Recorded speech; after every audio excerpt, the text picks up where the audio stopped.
I am so ready to be free. I am so ready to continue to expand the freedom that I already experience. Are you ready? Yes! Because off we go. Take a deep breath and we will repeat our treatment for freedom together. I speak my word for myself, my center, and all its members and friends. I know love as the only reality. I am created out of love. Love is what I am. I know this love as absolute freedom in every area of my life, the life of my center, and all who call it home. I know our center's mortgages are paid in full, and I claim for all of us financial freedom with all debts paid and cleared. I release any sense of struggle or wrongdoing. I live in an abundant universe where there is more than enough for all. We experience freedom in every moment by always having more than enough money, vibrant health, and loving relationships. We are who we have come here to be. With hearts open wide, we see the world through the eyes of love. We are blessed, we are rich, and we are free, and so it is. And we do this by practicing our points of power. I always pay attention. I always tell the truth and tell it quickly. I always ask for what I want when I want it. I always take total responsibility for my experience. I always keep my agreements. And so it is. Wonderful, wonderful. Staying in perfection. Staying in perfection. John and I spent the week in Denver at a financial freedom academy that Centers for Spiritual Living put on. And there were about 100 ministers and practitioners there, all looking for how to establish their center in a consciousness of financial freedom. And they came from all different backgrounds. Some of them were trying to figure out how to pay their rent, and other ones were completely debt-free and wanted to expand what they do in the world. And it was really interesting. It wasn't what I had expected because it wasn't really a science of mind take on it. It was actually, they had hired some consultants to come in from a more traditional Christian religious church kind of mindset, but we learned a lot. We learned a lot about a lot of things that have to do with money, because if you don't know, it takes money to have the lights come on and to have a room to meet in and all of that. And some people think, that we're just meditating our way through life, but we're not. There are a lot of actual things that have to happen, and so we learned a lot. And it came with a few opportunities for me to stay in that idea of perfection, because it had some very traditional things that we would not do here. So I've been playing with this idea. It seems pretty easy now to get into the idea of perfection, and maybe you've noticed that. You do your spiritual practice in the morning, you meditate, you do your treatment work, you recite your treatment for freedom. I see a lot of people not looking at the screen when they're doing that, so I know that you have it memorized. And you feel like, yes, God is in control of the universe. Everything is unfolding in divine perfection. Everybody is a manifestation of infinite light and love. Everything that happens to me this day is a blessing. I claim it as such, and that's all that I will accept. I know that my body temple is in vibrant health. My finances are abundantly prosperous. I am a being of love, living in a world that's created out of love, and I live my life as the best of me. Yeah. That's how we get in the morning. My question is, how are we in the afternoon? And how do we stay in that perfection? How do we do that? What is it that we personally allow to trip us up? What is it that calls us to be a greater expression of spirit in the moment? Because remember, it's not happening to us, it's happening for us, that we are diamonds in disguise, and sometimes we need to be rubbed a little bit for the polish to come up. And those are the moments that it is up to us to bring forth the very best of us. I was sitting on Wednesday night, we all went to the Mile High Center in Denver. And that's the one that's got the big dome, and they just built another really big dome that seats 1,500 people, and they have 3 services on a Sunday. And it is, in our movement, it is the pinnacle center, just because of its sheer mass of size. And I was sitting there, and the Wednesday night is in the old dome. It's called the Vogt Auditorium, named after Fred Vogt, who was the minister there for 30 years. Wonderful, wonderful man, love him a lot. This side or the other, Fred, I love you a lot. And we were sitting in that, and I looked around, and I got a bit of an epiphany, because I've sat in the Vogt Auditorium a number of times. I think I've only sat in the new place twice, and I've sat in that Vogt Auditorium a number of times, and I started to think about what is it about Mile High, they call themselves Mile High Church, what is it about Mile High Church that allows them to have this level of touching lives? And then I remembered that way back in the 1800s, there was a woman named Melinda Kramer who got together, now this is before women could even vote, they got together with 3 sisters named the Brooks Sisters, and they created something called divine science, and they created it in Denver. And so from 1887, 1889, let's call it 1890 for math, there's been a metaphysical presence in Denver.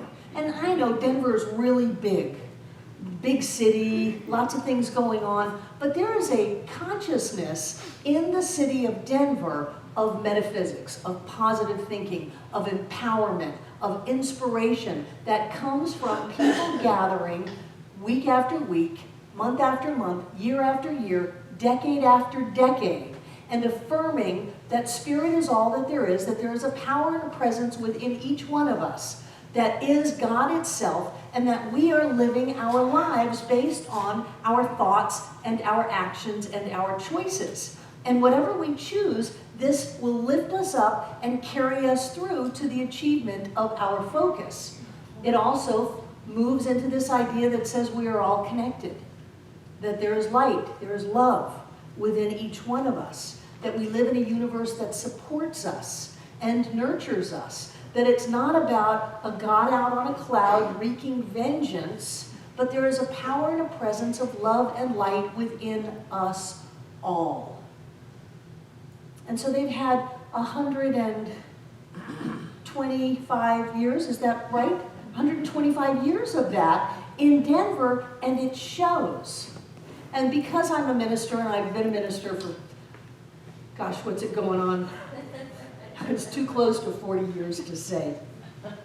But because I've done this a long time, I've known a lot of the inside stories of places. And I know that the Mile High Church, Mile High Center, has not always just had smooth sailing. That they've had ups and downs.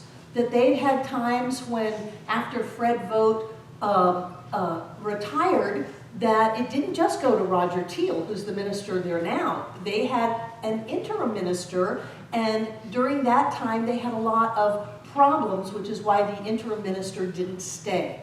But through it all, they had this base that supported them and sustained them and lifted them, no matter what was going on. And I thought, I want to make sure that our center in Asheville has that level of longevity. Because I don't know if you've noticed lately, and I'm not going to get political. I don't get political. But I don't know if you've noticed lately, but there seems to be coming up in race consciousness something that says we are not one, we are not equal. God doesn't live inside of each one of us. We are not creating the life of our dreams. There is something else. And I want you to know that I feel very deeply that it is important to us, especially Center for Spiritual Living, Asheville, North Carolina, for us to stand clear in our awareness of who we are. I think that right now we are being called to match whatever is coming up in race consciousness with a light and a love and an inclusivity and a clarity that cannot be denied. I think it is critical that we in this room, in this center, in this city, and in this state stay so absolutely focused that love is all there is, that God is manifest in each and every one of us, and that means that whoever is bringing that up in race consciousness, it's coming up to heal. That seeing the divine aspect of that instead of polarizing against it is so important. Nowhere in the textbook did Ernest say, if there is a condition in your life that you don't like, push against it. Fight with it. Make it wrong. Tell all your friends about it. Post it on Facebook. Nowhere did he say that, because that doesn't work. The only thing that you can do is see deep enough into the condition to find the presence of God and stay in perfection.